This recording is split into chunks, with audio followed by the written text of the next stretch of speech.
dad badan ayaa runtii leh nolol hore oo adag. Waxay sameeyeen waxyaabo hore, qaar ka mid ah waxyaabahaasna waxay ahayn runtii wax aad u xun.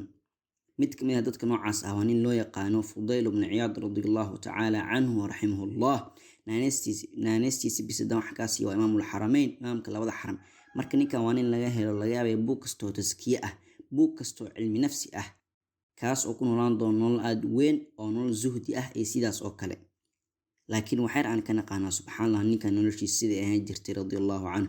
dhabaantii ninkan waxa uu ahaa qaadicu dariiq, tuuga wadooyinka u dhexeeya Syria iyo Khuraasaan gooya, oo wuxuu si joogto ah u weerari jiray dadkan iyo safaradooda inta ay marayaan jidka.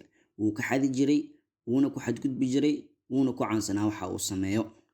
Fudayl waxa uu dhahay waxaaba ka darnaa inaa mar walba ka sinaysan jiray qaar ka mid ah haweenka safarada uu dhacay. waxa uu dhahay waxaa jirtay haweeney gaar ah oo markasta waadi gooni ah gadaashiisa u aadi jiray, waxaana kula kulmi jiray habeen kasto, waana ka sinaysan jiray. subxaanallah, bal fiiri, nin habeen kasta taga oo naftiisa ku wasakheeya dunuub, maalinkiina shaqo xaaraan ah ka shaqeeya. Fudayl maalinkii waxa uu leeyahay shaqatan ugu xaaraansan, taasoo ah in jidka la gooyo. waxauna leeyahay habeenka ugu xun oo suurtagala, kaasoo ah inuu zinaysto habeen walba. waxa uu dhahay ilaa laga gaaro al habeen anoo u socdo inaan zinaysto.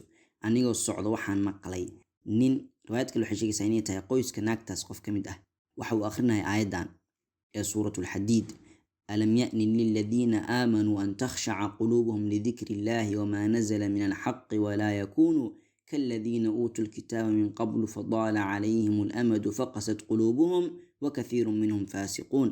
tani waa aayadatu milixaad ee suuratul Hadiid, taas oo dhab ahaantii la xiriirta toobada iyo toobada dad badan oo hore. meeshuu ilaahay dhahayo miyayna dhowaanin kuwii rumeeyey quluubtooda inay khushuucdo dikriga Allah subxaanahu wa ta'ala, inay quluubtoodii u khushuucdo ay isku dhiibaan Allah subxaanahu wa ta'ala iyo kii soo degay oo xaq ah, oo aysan ahaanin kuwii oo kale la siiyey kitaabka hadda ka hor.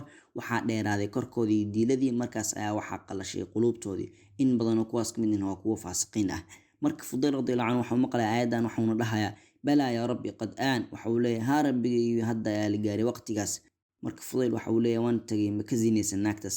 anigoo sii socda wuxuu dhahay waxaan arkay koox dad ah kuwaas oo isla hadlayo, waxayna ka tashahayaan safarkooda inay u baxaan iyo inay iska joogaan. qaar ka mid dadka ayaa dhahaya aan baxno, qaar kalena waxay dhahayaan war aan sugno. maxay u dhahayaan aan sugno? waxay dhahayaan fa inna Fudaylan can ad-dariiq, Fudayl ayaa jidka jooga, yaqdaw calayna, Fudayl ayaa isbaarin oo dhigahayo, aan sugno hadda yaan bixin, sababtoo ah ma rabin inaan la kulno Fudayl. marka Fudayl dadkan ayuu dhegeysahayaa iyagoo ka hadlaya inta ay ka baqayaan asiga. waa koox muslimiin ah, koox muuminiin ah, laga yaaba inay xujaaj yihiin, mana rabaan inay Fudayl la kulmaan, wayna ka baqayaan. waana shay kaliya oo asaas ahaan ay ka taxadirayaan inay baxaan iyo inay iska joogaan safarkooda. marka Fudayl waxa uu dhahayaa fajacaltu abki, waxaan bilaabay inaan ooyo, waxaan qabtay garkeyga, waxaan dhahay anigoo haya garkeyga ana ascii billayl fi lmacaasi wa qowmun min almuslimiin haahunaa yakhaafuuni. wuxuu dhahay habeenkii waxaan ku jiraa inaan iswasakheeyo oo dunuubta alle macaasida la isku wasakheeyo. waxaa kaloo jira koox muslimiin ah oo iga cabsada maalinkii. wamaa ara allaha saaqanii ilayhim ilaa liartadica, mana arkin in Allah subxaanahu wa ta'ala uu ii ogolaaday inaan maqlo wada hadalkaas ilaa Allah subxaanahu wa ta'ala uu rabay inaan soo noqdo maahane. Allah waxa uu rabay inaan u laabto asiga. markaas ayuu dhahay allahumma innii qad tubtu ilayka wajacaltu tawbatii mujaawarata albayt alxaraam. waxa uu dhahay yaa Allah, waan kuu toobad keenay, waxaana yeela towbaday inaan deris la ahaado masjidul xaraam. marka waxa uu soo guuray Maka, wuxuuna doonaa inuu kusii jiro wehelka culimada Maka. waxauna joogay Kacbada agteeda ilaa uu ka naqday caalimka Maka. subxaanallah, waxauna naqday imaamul xarameyn.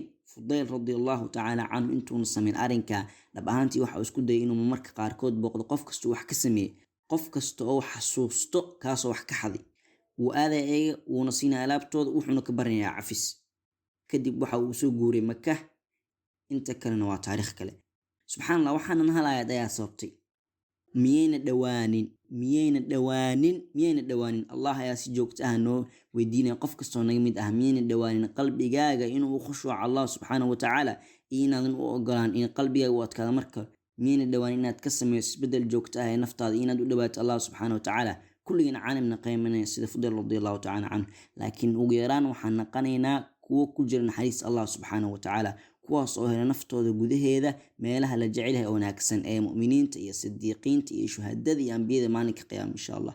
Marka waxaan Allah weydiisanaynaa inuusan naga dhigin qaafiliin iyo inuu noo ogolaado inaan u jawaabno wicitaankiisa iyo inaan ku dhimano wicitaankiisa.